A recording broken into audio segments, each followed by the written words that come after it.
karena setidaknya ada 5 kebiasaan istri yang membuat seorang suami tidak betah di rumahnya sendiri.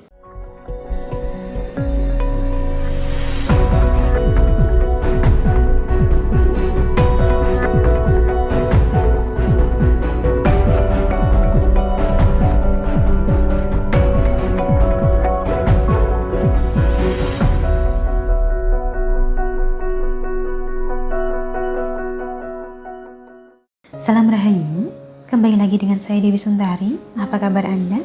Saya doakan semoga selalu sehat dan senantiasa diberikan kemudahan serta kelancaran dimanapun Anda berada. Bukan cuma sekali dua kali, saya menerima keluhan dari para istri yang suaminya tidak betah di rumah.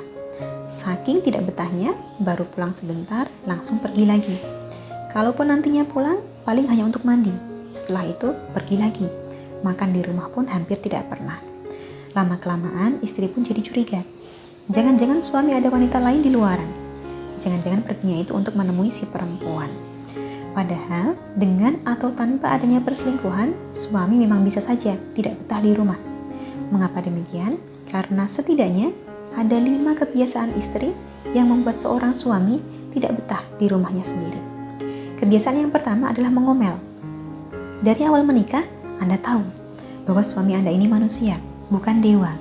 Dirinya tidak sempurna. Jika Anda ingin memberikan kritik, baiknya tidak perlu berlebihan, apalagi perkara gaji atau penghasilan. Suami baru masuk ke rumah, belum sempat istirahat, sudah diomeli. Begitu terus setiap hari. Akhirnya suami pun berupaya agar di rumahnya cukup sebentar saja, supaya bisa menghindari omelan Anda.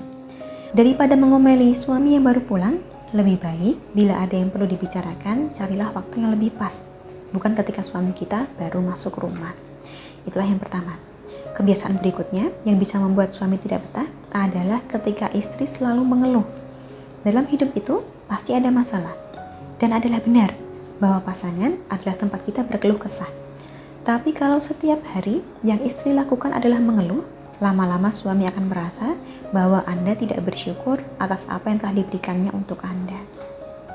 Ketiga, banyak suami tidak betah bila istrinya selalu merasa paling benar. Tiap kali muncul argumen, selalu bersungut-sungut karena merasa paling tahu, paling benar sendiri. Apapun yang terjadi, selalu menyalahkan suami. Daripada menjadikan suami tidak betah, lebih baik kadang kita sadari bahwa masing-masing dari kita pada dasarnya akan mampu berbuat salah. Tidak mungkin kita benar terus, sedangkan suami tidak ada benarnya. Keempat, jangan terlalu sering membelanjakan uang tanpa persetujuan suami. Adalah benar bahwa suami berkewajiban untuk memenuhi kebutuhan Anda. Tapi perlu ada keterbukaan tentang bagaimana kita mengelola keuangan. Lain ceritanya, bila yang Anda belanjakan ini adalah uang hasil kerja Anda sendiri. Kelima, suami juga banyak yang jadi tidak betah di rumah karena istri terlalu sering bepergian tanpa izin atau tanpa mengajak suami. Paling tidak, pastikanlah suami tahu saat ini Anda ada di mana. Terakhir, kebiasaan yang tidak sebaiknya kita miliki adalah bermain HP tanpa kenal waktu. Boleh kita menggunakan ponsel untuk berkomunikasi, atau sebagai bahan hiburan, atau misalnya Anda berjualan online, sudah barang tentu tiap hari pegang HP, ini tidak masalah. Tapi bila tidak ada kepentingan, namun tiap saat kita bergelut dengan perangkat, sementara pekerjaan rumah terbengkalai, sudah barang tentu suami akan jengkel. Pikirnya, buat apa dia di rumah? Jika setiap kali di rumah pun tidak Anda perhatikan, dan yang setiap saat Anda pandang adalah layar. 6 kebiasaan inilah yang tanpa disadari sering membuat suami tidak betah. Dan kalau sudah terlanjur tidak betah, nantinya akan menimbulkan masalah. Maka dari itu, usahakanlah agar dari awal kita tidak memiliki 6 kebiasaan tersebut.